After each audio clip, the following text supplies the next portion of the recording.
Hey, here I am again. It's later. Still don't know what time it is.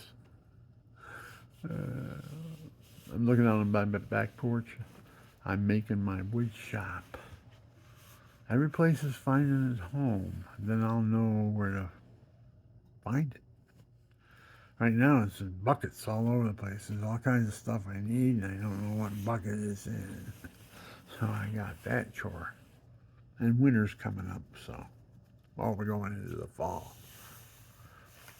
I hope to have my roofs on by that time, by the end of that. I'm doing it all myself. I'm not hiring anything out. I get ripped every time I get somebody in here. They say they're going to do it, and I pay them money and money down and all that, and half done, and they're gone. You know, I had some. You can't just hire off the street. You got to hire a company. You got to pay their price. You want a good job. And you get these fly-by-nighters and they grab your money and they take off. I had one guy put a furnace and he had an EPA card and everything. He had all the credentials and everything. And he bent my copper piping that went into the air conditioning with his hands. You know, and he pinched them and then he covered them up with that black pipe insulator so I couldn't see it. Grabbed my money and took off. I tried to look him up and said, what the heck, when I found out what he did. And he took my money and took his girlfriend and went and married her someplace out of state. Went and got married on the money I gave him. I got a screwy. How did he get an EPA card or whatever they call it? So he could buy furnaces and air conditioning. He was also the manager for a refrigerator company, stoves, appliances, and all that. He was the fix-it guy. So I had confidence in him when he showed up at my house. He told me he could put an air conditioner in it. He'd only charge me so much money. I said, okay, jeepers. I got an account. I was a contractor. I have an account. I can go over there and buy a furnace. Oh, no, I get it for you. So he buys this furnace and sticks it in there. He says, I got a good price on this furnace. And okay. I find out the furnace is used and it was returned and the chamber in it is burnt and it's cracked. And, $4,000 down the tubes. Oh, you learn. How much you gotta learn? People, on the other side, they're crooked. They're hoodwinkers, I call them. I'm not gonna call you a thief and a crook. You're a hoodwinker. It's kind of like a kinder name. And you say, you crook, and then it's a fight, And you say, you're hoodwinking me. You're a hoodwinker, you. So, anyways, there I go. So, anyways, that's me. You gotta take it. That's who I am. So, anyways, I didn't know what to call this film. This one here that I'm gonna do. I'm trying right now. Everything's chaos. I'm trying to get another TV because this one's shot. And I'm learning something with magnetics. I put a magnet, a big, huge magnet on my screen. I don't know if you can see it. Let me see. Will this turn? It will turn while I'm recording. No, it won't. Okay. I thought it would turn while you're recording, but I can show you this. I can just turn the phone around. Ooh, I gotta get up. Oh, I'm telling you, stretchy. When you get old, you can do this instead of trying to repopulate the world. You can channel that energy into stretching. Oh man, if you if you get into stretching when you're old, and you learn how to move and how to stretch, oh, it's a acquired taste of pleasure. Beautiful. You start with the stem. Your brain. There's no uh, line of demarcation between the brain and the stem, your spinal stem, your spinal cord going down into your coccyx area, coccyx bone area. Number one. Oh, you swell that around. Oh, it's like you're doing. Remember on the twist? I got my doing the twist. It was back and forth. Well, this is around and around and around and around we go. Yeah, yeah. Oh man, when you get old, you get up, you've been sitting, and you get up, you stretch on it. What a pleasure it is. You got to learn how to stretch when you're old. Can't lay around. See, the brain and the stem, your spinal stem, I was telling you earlier, it's all one. There's no division between the brain and your spinal stem, your spine going down in. You got the end of your spine, the end of your brain. If you picture it, it looks like a polywog. The brain and then the spine, right?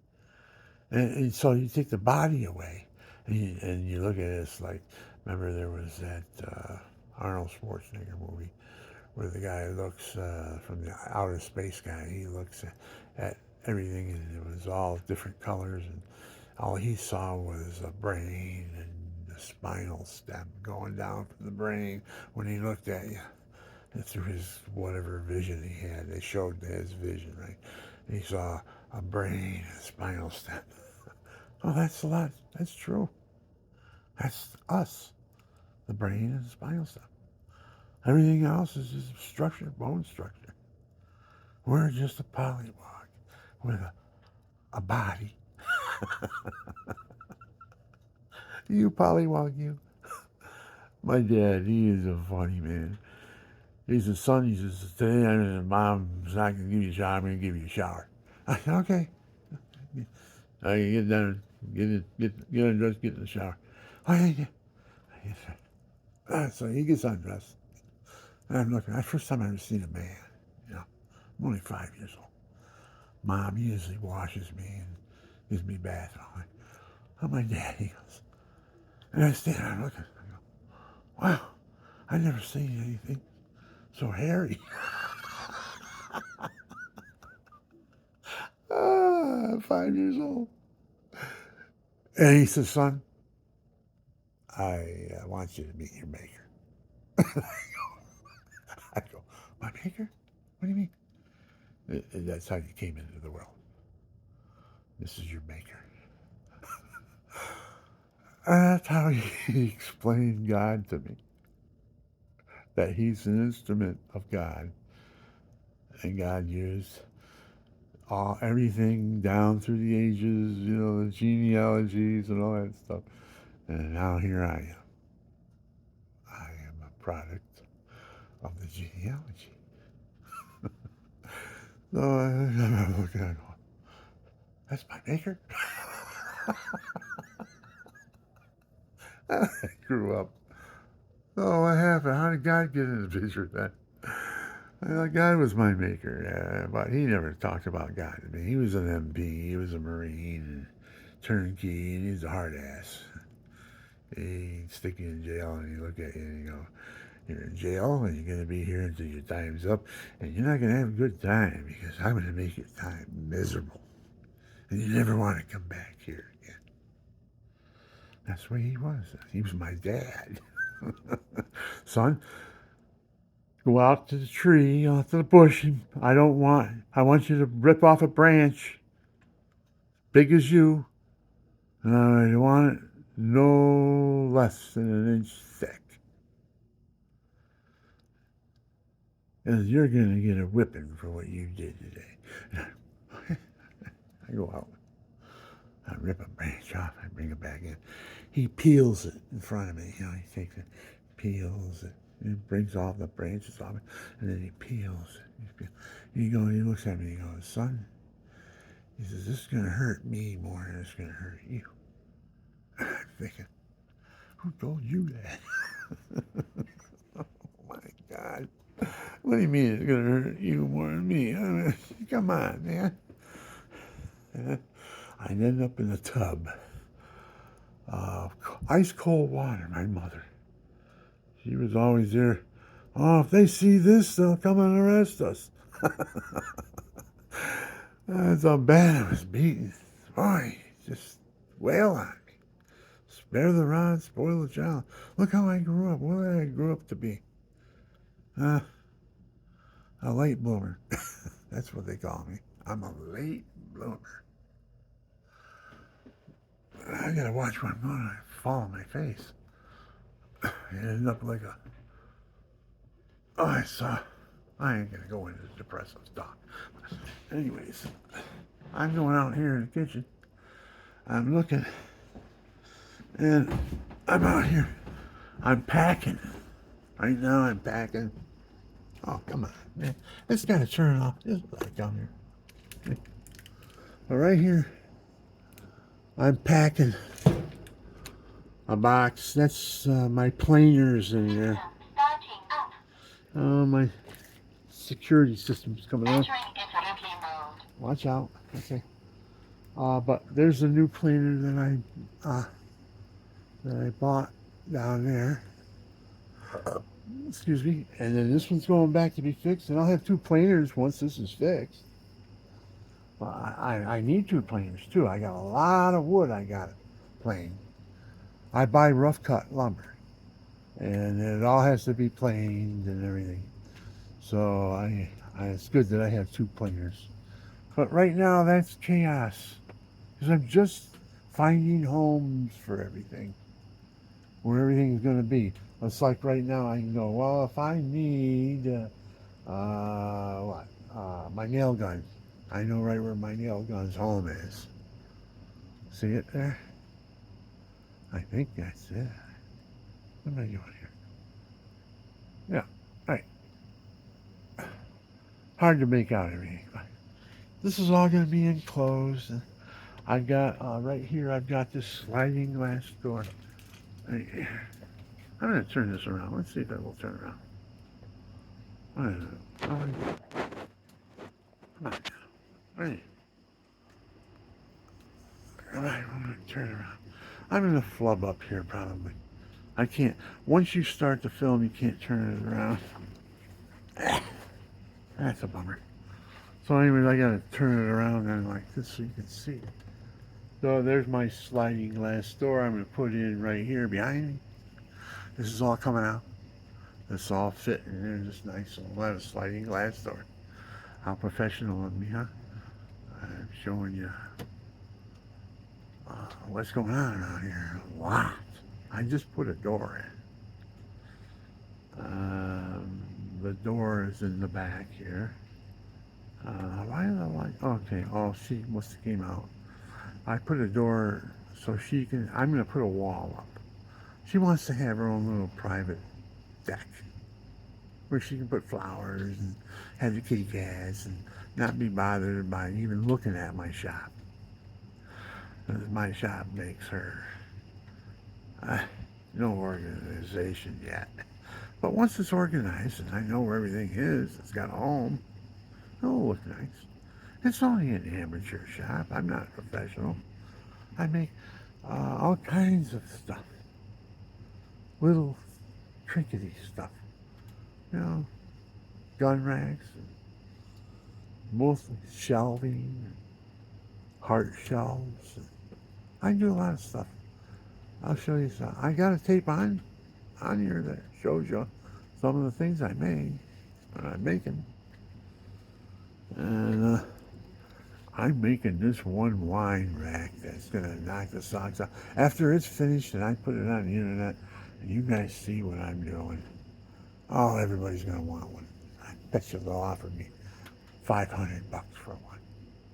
They're beautiful. I make them out of The end pieces are oak, red oak, but it's uh, 20 inches high and 16 inches wide, and it's grooved out, the whole wine bottles, and it's all stained and all um, that clear coat. You know those bars you go into and it's like glass. The bar is wood, but it's like glass. Well, that's how I make these wine racks. And I stain them. And I'm in the process right now. I'm trying to figure out a way to mass produce the pieces, like, because they have to be put together and then sanded and made smooth and stained, and then put that special solution I have to put on a wine rack. I can hardly wait when I get one done and you see it, because I get motivated every time I think about it. I know where the pattern is right now. Oh, you know what? Why don't I show you? Here I am, looking for something to do. It's only 16 minutes on this thing. I gotta get at least a half an hour on it. And it ain't worth doing, right? Oh, I don't fall on my face first. See, right now, I'm cutting this box up. I'm cutting this box right here up, and I'm going to make a box that goes around this, and then I'm going to put a shipping label on it, because that's 92 pounds, that box right there. That's got my planer in it. I bought one in DeWalt. They're good. They got good equipment. I like DeWalt. I'm not complaining, but what they did wasn't, I didn't think was fair, really, but they put them on sale. The 735 planer, the base warps. It's made out of cast aluminum, and it warps, and when it does, it throws the spindles out of alignment, and you can't lift and lower for the thickness of the board. And mine came right out of the box like that. Oh, and all of a sudden they were on sale, and everything, and buying them, trying to get rid of a headache, I guess. Another model came in to see. Even had a different way of cutting wood too. This one has a single blade. These other ones have multi blades in them, where you can adjust them so you can, the rotor of the blade, in case one nicks, you can adjust it a quarter of a turn, and there's no more nicks.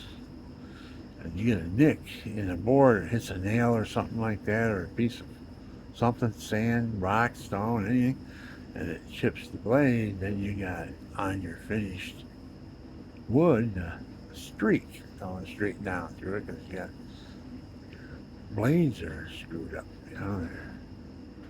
So anyways, I got this door here. Here, let me see. I gotta turn this on here. See if I can get this on. I'm rinky dink. Okay, now I'm gonna go over here. Here we go. Oh, hey, let there be light. So saith the Lord. You want to see my new picture? I'm making a frame for it right now. It's going to be like this one, but I'm going to make it fancy, real fancy. I was over here going to show you what I'm going to make for a wine. Okay, here's my template.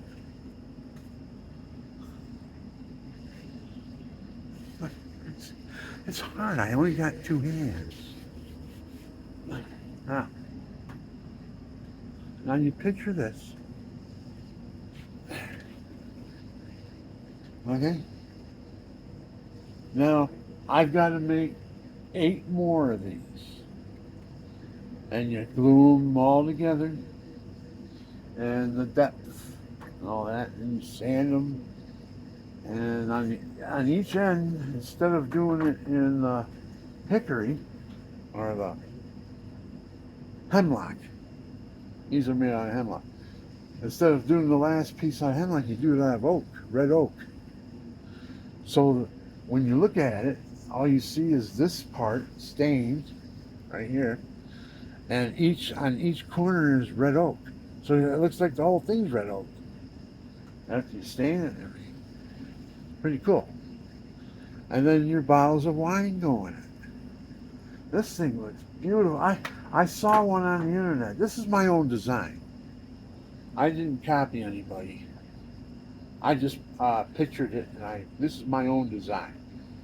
So when it's done, turn it this way, there'll be 8 of these glued together, and it will be, these are 2-inch, so it will be 8 times 2 is 16 inches wide, right? 16 inches wide. And a regular bottle stands around, you only put half of it in anyways. When you got it standing up, let's try to get it standing up on its own. Yeah, there it is. Standing up on its own. Kind of rinky dink the way I'm doing this, but I'm an amateur. I'm not a pro. I'm an amateur at everything. I'm even an amateur at being an amateur. Okay, here we go. What else have we got?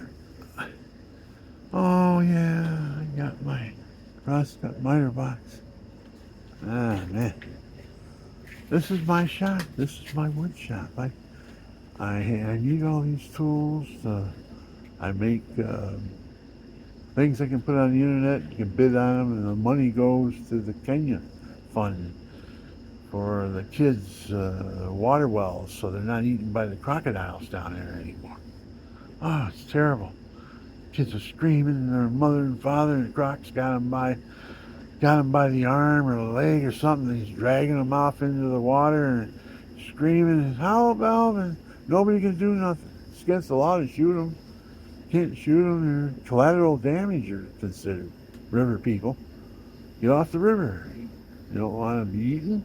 Get off the river. We want to move in and make hotels and stuff.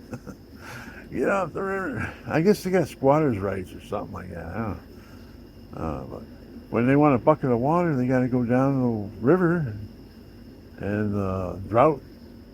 So the river's down. Crocodiles are in there waiting for the herds to come across. They grab something to eat. And no herds, they're looking for some source. And they see children out there getting buckets of water, and they make plans. And they're successful. 100 times a year, they grab somebody. Oh, isn't that sad? One guy had his family there, and he had a camera. He was filming being on the river and stuff. And one got his son, and he filmed it. It's on the internet. It's sad, he just drug them down under. That was it. Nothing you can do about it. They're protected by law. They're part of the ecosystem. Mud people. You come down, they want big hotel built big hotels with binoculars and stuff, so you can look around and look at the poverty and see how the people are living. That's your vacation. You come down and look at people's poverty. Is that what they want? Because that's all they're going to see. These people are so dirt poor. They don't have money for a loaf of bread rather than pay rent or something.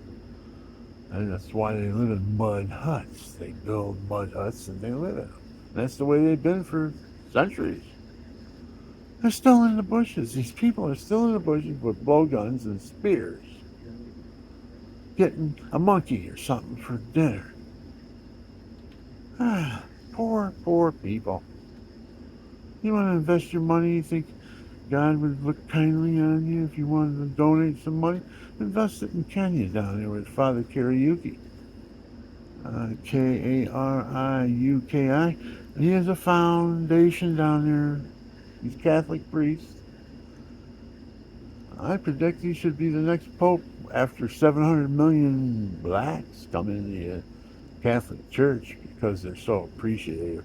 that we took and put water wells when they were drinking water with turds floating in it. And a little kid brought up with that thought in his mind, what's he going to think of the United States of America? Man, I want to go there. I want our country to be like their country. A lot happening. Cultural clashes, dominant culture into a subdominant culture, and what happens? There's an exchange. Usually the dominant culture influences the subdominant to the better, where the subdominant reduces the advanced culture to the worst, morally. Because they're not as moral. And we gotta be, we gotta be spiritually and physically an example. You can't go over there and help them out and kill their enemies and stuff, and then make love to their daughters and have babies and leave them there. You know? It's not morally right. We gotta be two ways. It's spiritual and physical. You don't do that, and you're not looked at very kindly by the rest of the world. They stand back and say, what do they do? Go in there and kill all the men and rape all the women? Or what do they do? That's what they can say. Because that's how we acted. I saw it. I went to Cameron Bay and it looked like a little child, 10 years old, dancing on a stage in a hangar. Everybody's drinking beer. They just came out of the field hunting down the VC. They just bombed Cameron Bay and leveled it almost. They had to go through the jungle and level everything. There wasn't anything standing for long distances. Nothing standing. They wore everything down. Nobody's going to sneak in around Cameron Bay anymore. Day before we got into it. Day before we showed up to load up our rockets, our 5,000 rockets, and put them on the ship and go up and blow everything up, and then come back and another 5,000 rockets. Go up and blow up it. Groundhog Day. Ground Rocket Day. Ground Rocket Day. Groundhog Rocket Day. Same thing every day, every night. Rocket 1, you're tired and everything. Oh, you've been called. Rocket 1, everybody in your station. We're all running, getting to our station. Okay, then the rockets start flying. 16 rockets every 3 seconds. That's the firepower of my battleship. And it was a battleship too. I mean, it was a troop transporter converted into a rocket launcher. It had lots of space. So they put 8 rocket launchers. Each launcher had 2 rockets that would take off. 16 rockets. They could take off every 3 seconds. They were loaded up on a conveyor belt by the crew down, pulling them out of the tubes and handing them hand by hand onto the scale, it's like a tray that moves with the rockets. As soon as it gets to the rocket thing, the rocket's set up like an automatic rifle. Grabs it, puts it through its thing, and points it at a target, and shoo, off it goes. And it does it as fast as you can stuff them. And that's when it happens. It gets too hot, the cylinders get too hot, whatever happens, something goes wrong sometimes, and that's my job. I gotta put the fire out. One time I went up, I had a fire extinguisher in my hand, and I said, okay, yeah. And it was stuck in the launcher, and we're all standing there with our hearts in our throat. This thing gonna explode? What's gonna happen? Oh my God! You know, they have to go so many revolutions, like 100 revolutions, before they'll explode. There's a lot of rockets that are still alive all along that coast. I don't know what would cause them to go off. In the future, do they just rot and they never go off, or do they go off or something. I don't know what they do. And they're out there. As I know, I saw, we threw them. They got stuck in the launcher. We had to poke them out and throw them overboard. They weren't any good. We couldn't do anything. We're not going to store them anywhere. Overboard. They went kapunk. That was it. And, and they couldn't let a sampan. They had these little sampans that they were enclosed sampans too. And so you didn't know it was behind the enclosure. But they weren't allowed to come within 100 yards of our ship, which I thought was still, that's way too close. Because who knows? We just let a family go. They had their children, and the guy had a white flag. He was out in front of his farm, and he was waving the white flag back and forth. And his family was crying, and I was in the binoculars. I'm watching the whole thing, you know. And the captain, he's watching it. And he made the decision. He says, let him slide. His whole family was there crying and all that. It's just had a little farm. Oh, the VC are in there. I said, I know they are. That's what the devil's saying, right? Lay them out. Show them how kind the United States is. The poor, innocent, nobody people. Blow them off the face of the earth. Come on. We didn't know. We didn't know. That wasn't the enemy. And we had to blow them up like they were. Because we were ordered to. So we did. We followed orders. My fingerprints were on those bombs too. I loaded them into the chamber to take off. Later on, I was promoted up to, I was a ship fitter welder. I went to welding school. I knew how to weld. They didn't know that. When they found that out, they put me in engineering. And my whole duty changed. I didn't have to stuff the rocket launchers anymore with rockets. I just stood up on deck, and when they didn't take off and they were on fire, I had to put them out. It's better just to stay as a bosun's mate and jump up to engineering and responsibility. You're just a bigger dummy.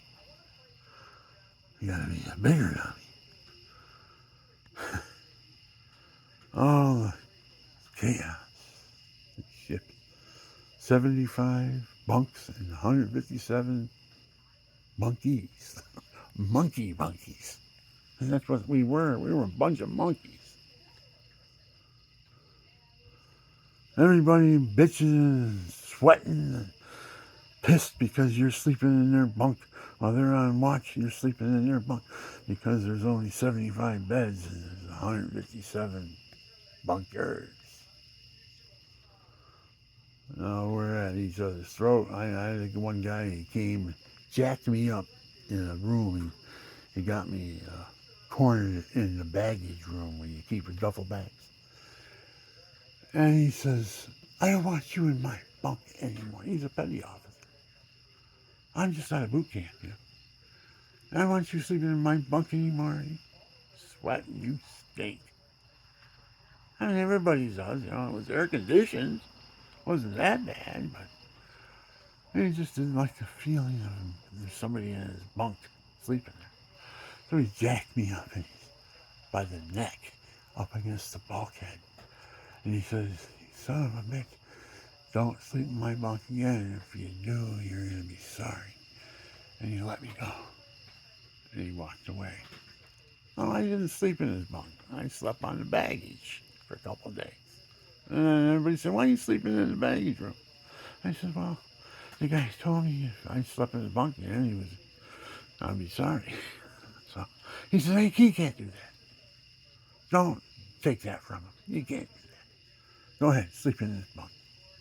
So I went and started sleeping in the bunk again. And little did I know that he's in charge of the hand grenades that are thrown over the side of the ship while you're in Cameron Bay loading up the rockets. So you got string of lights all the way around the ship, and you're tossing grenades over the side every so often, just in case there's divers down there and bust their eardrums. You know, it's not good being underwater with a hand grenade going on. It does all kinds of crazy things to you percussion-wise. And that's what this guy did to me. He was pissed because I was in his bunk, and he knew right where his bunk was, right up against the bulkhead. Right up next to the bulkhead of the place where he's dropping the hand grenades. And guess what he did? He knew I was sleeping out cold. I just worked a watch. Went in there, I was out cold, sleeping. And he tells the wit, the guy just out of boot camp, he tells him, okay, put the hand grenade, throw it right over the side there. Just drop it over the side. So the whip does the same thing. He just does what he exactly does. He pulls the pin, drops it over the side. He didn't throw it out away from the ship. He just dropped it down. And guess where it goes off? Boom! Right in my head. I mean, I felt the percussion from it. And the A-frame that was by my head was cracked. Cracked A-frame. I'm shell-shocked. I don't know what. This guy tried to kill me for sleeping in his bunk. A crazy world. We're all a bunch of crazy people. We do it to ourselves and we do it to our friends. And we don't care. We're egoistic, hedonists, pleasure seekers. Most of us are short-run pleasure seekers. We want our pleasure right now, right this moment. I'm not waiting for it. I want my hamburger right now.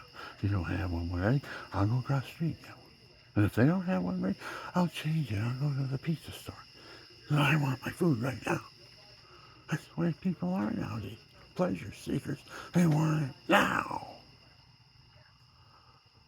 And then you got, well, occasionally you run across a long-term pleasure seeker.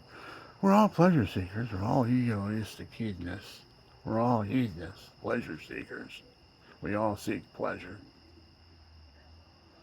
And you got the long-term ones that'll wait for their pleasure. He pulls up the hamburger stand. He says, oh, I'll have a hamburger. Well, sir, it's 10 o'clock at night. We got to cook them and it'll take a couple minutes. Oh, that's okay. I'll wait for it. He pulls over and he waits for it, waiting for his hamburger.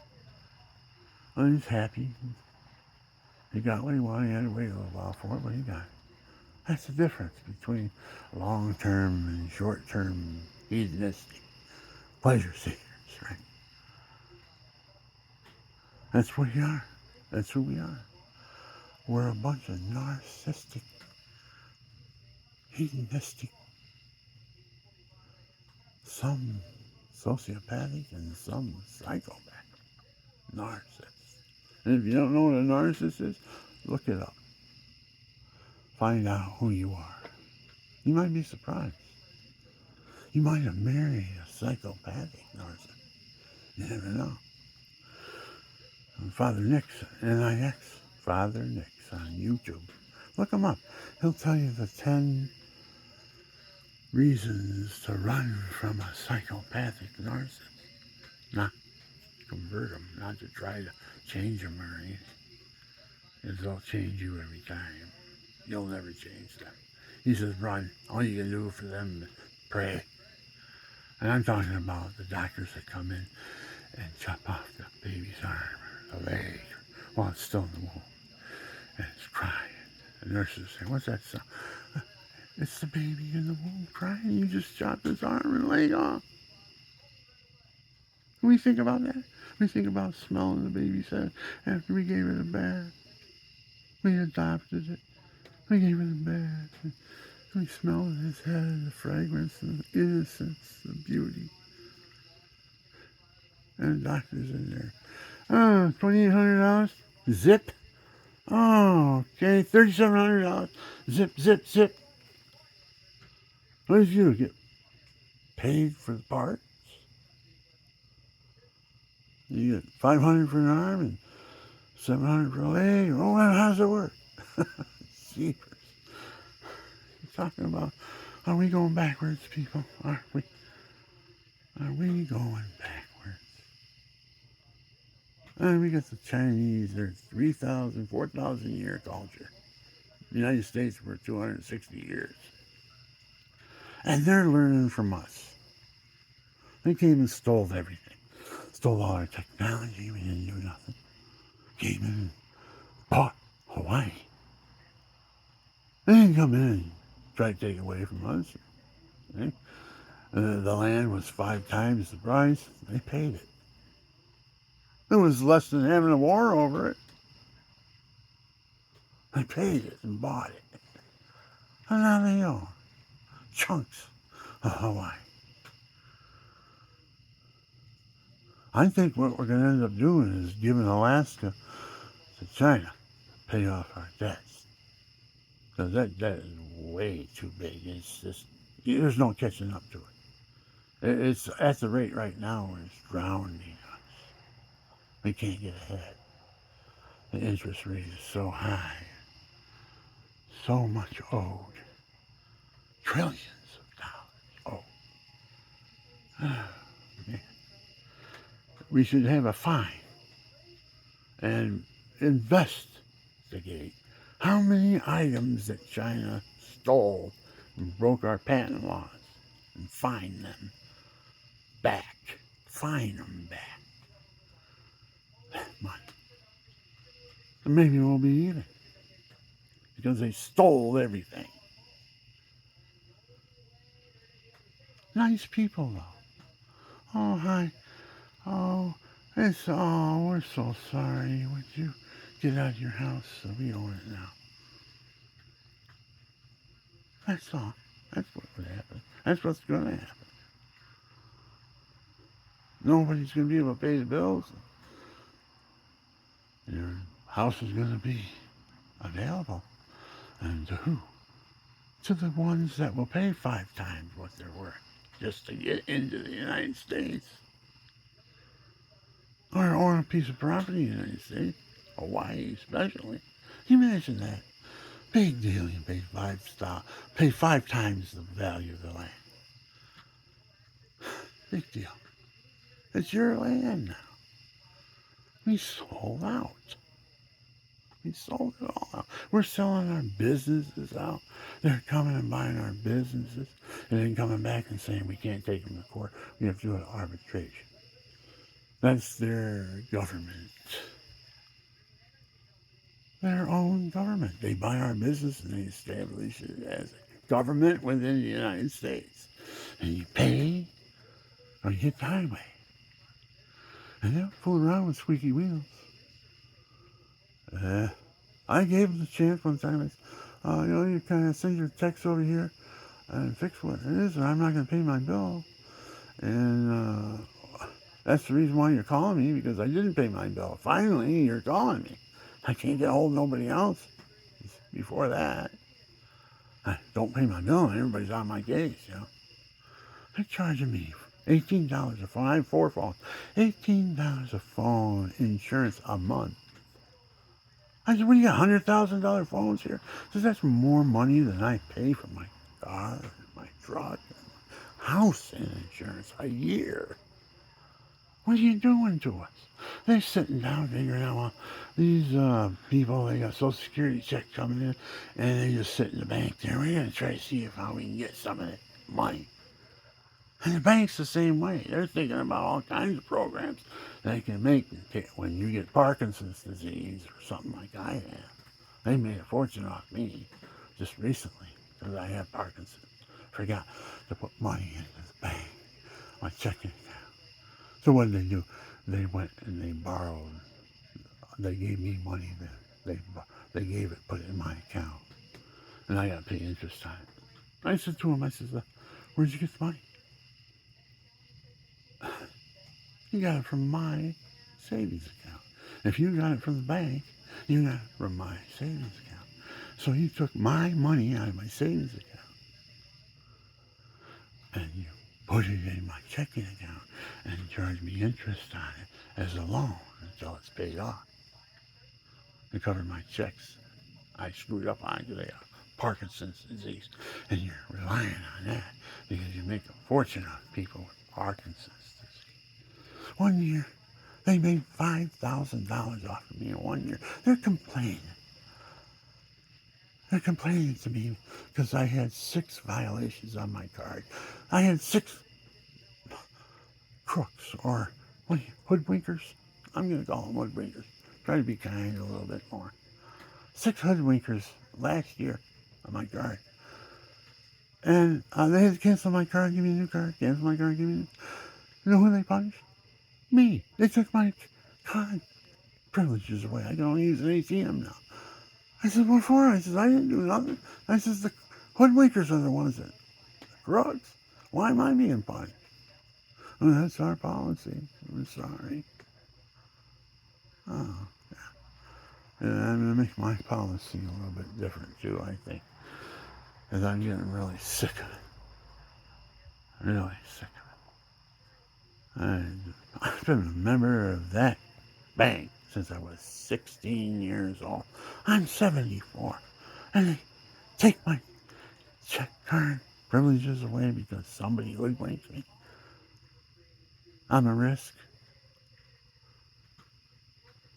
They want me to scoot. They want me to say, screw you guys, I'm out of here. Then they can get their insurance money back. They got an insurance on me. If I stay a member, they got to pay me so much insurance. If I die, I don't even know if that's valid anymore. They probably discontinue that and we don't know nothing about it. Who knows? Usually what happens. So, I'm kind of like, I'm thinking the positive too. But I get beat down by the negative. It's the negative in the world that beats you up and gets you around. Especially when you're hurting, you got back problems, like myself. Terrible back problems. I got degenerative spine. I was cervical spine disease, I guess, what they call it.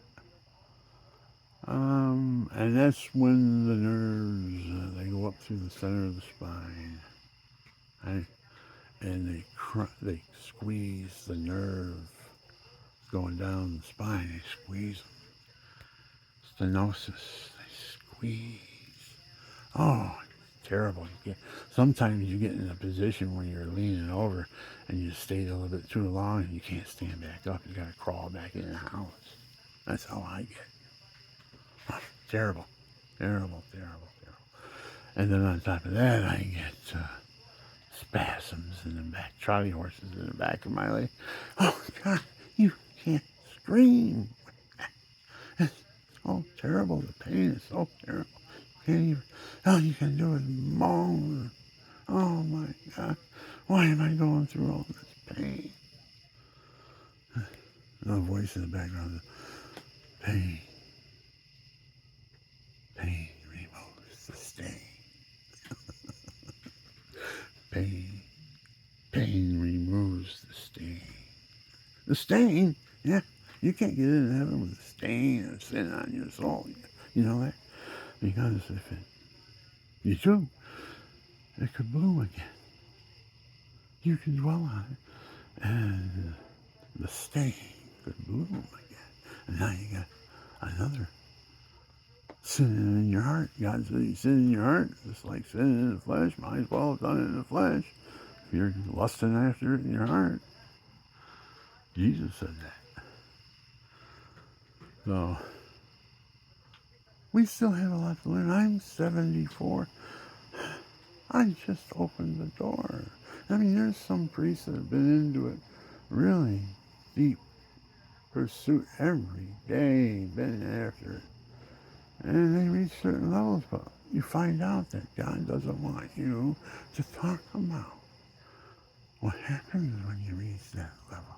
When you reach that level with him, he doesn't want you to tell anybody about what's going on because it causes a lot of conflict in the church. First of all, nobody believes you. Second of all, what might be happening is a reaction that God's using you for to bring about a point. my point is this, Catholic Church, get your money out of oil. You're one of the biggest investors in oil. Get it out of there. That's, that's antiquated. Don't let them bring it down.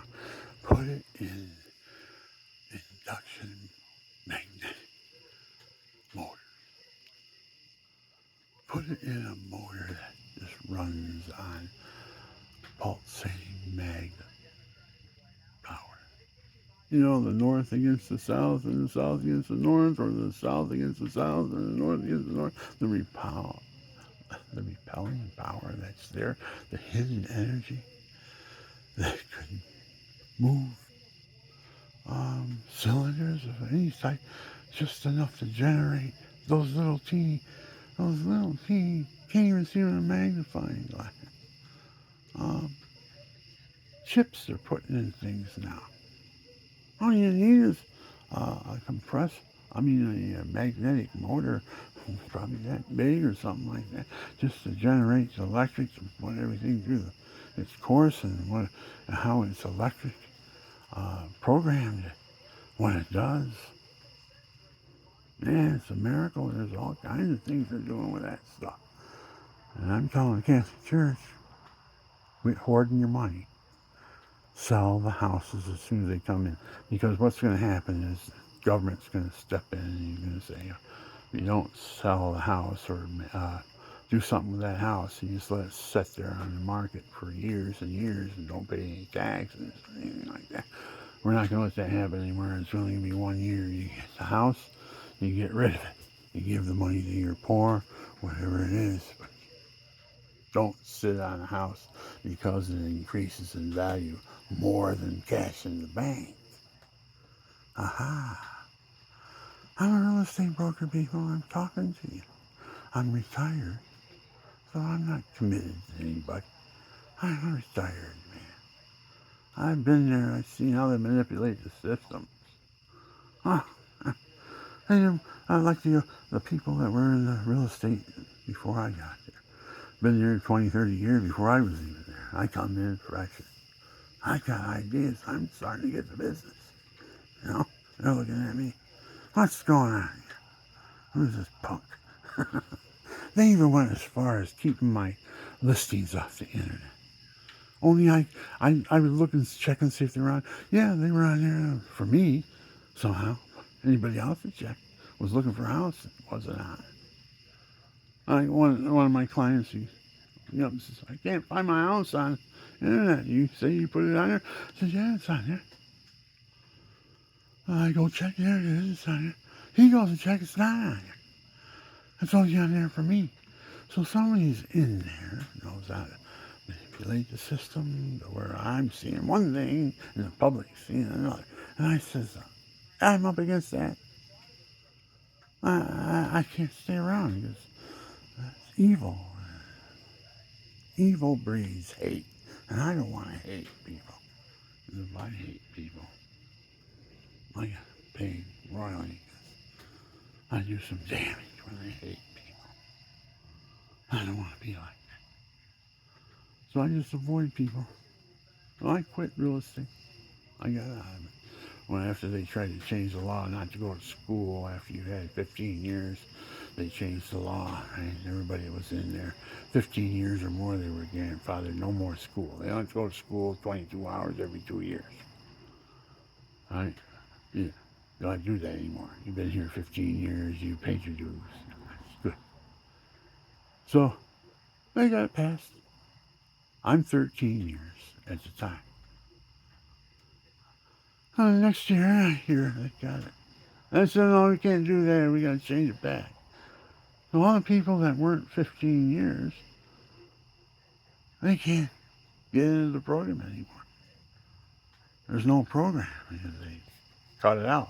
But they honored the ones that were in the program 15 years or more. They don't have to go to school anymore. But all you poor peons, the ones that you're not in tune with everybody, trying to be your own little boss or something, don't work that way. There's all kinds of games that played.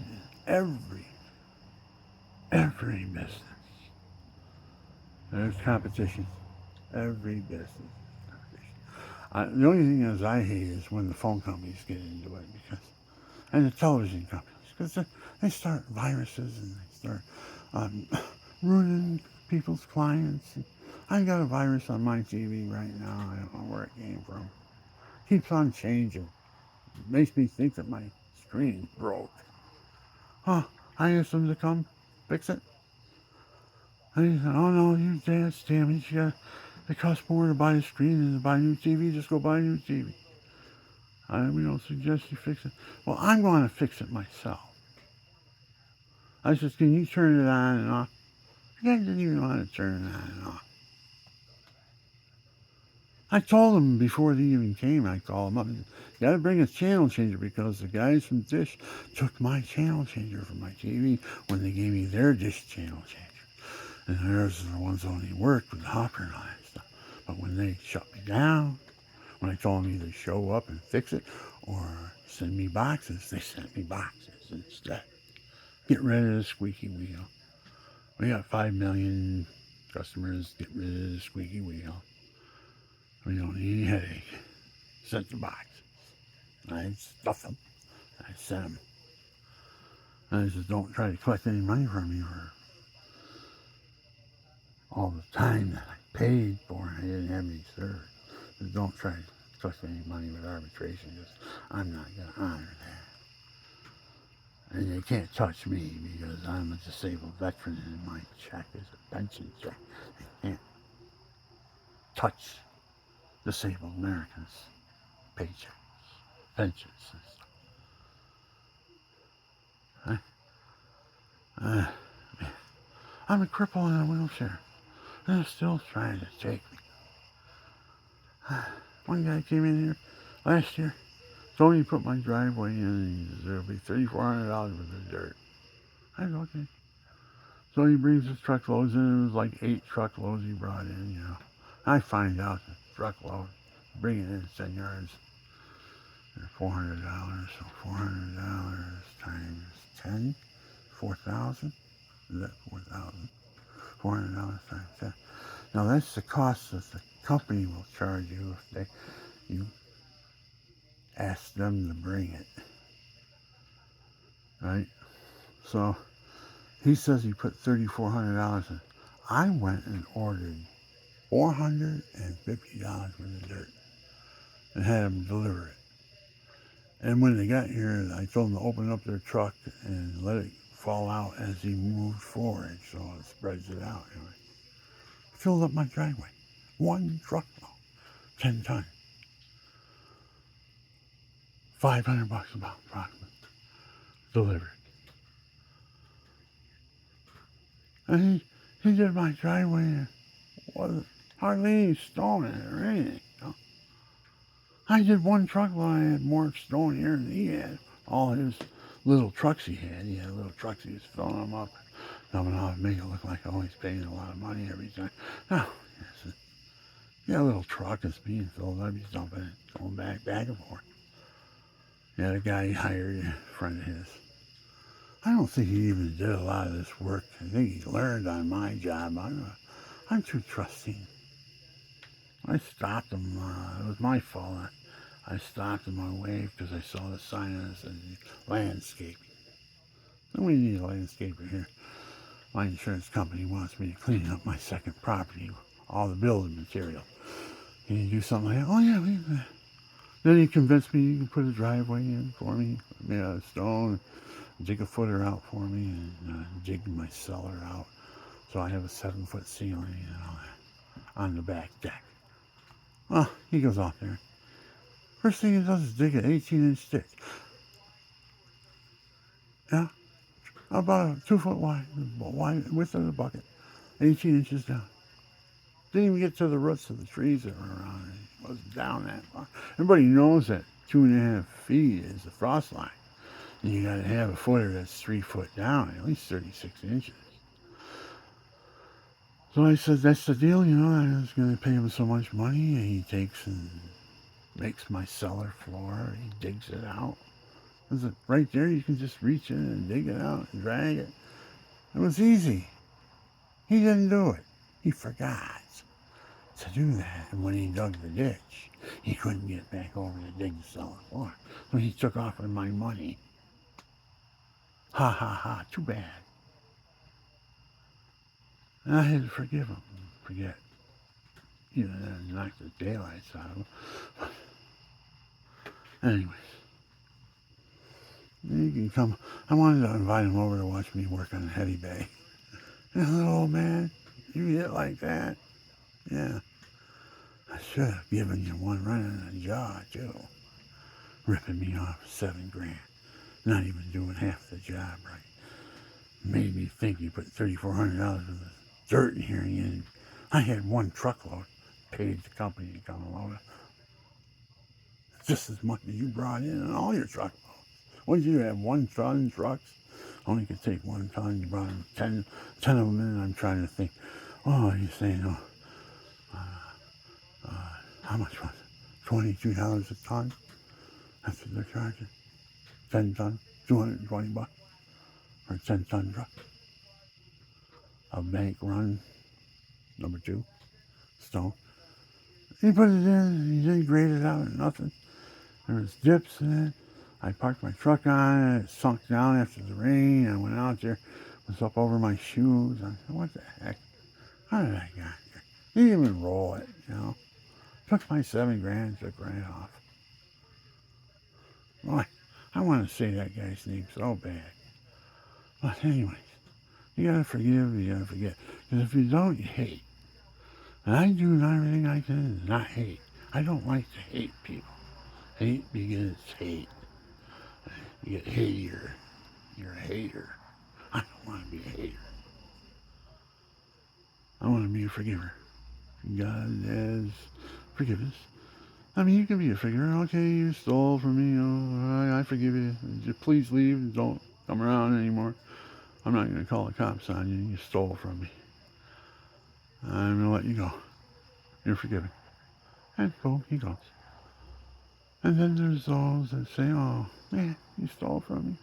Oh, come on over here. Have a cup of coffee. Sit down here. Have a sandwich. What did you do? Are you hurting? What's the matter? How come you didn't steal from me? Work it out with him. Forgive him. That's called divine, merciful forgiveness. That's what God does to us. That's the way he forgives us.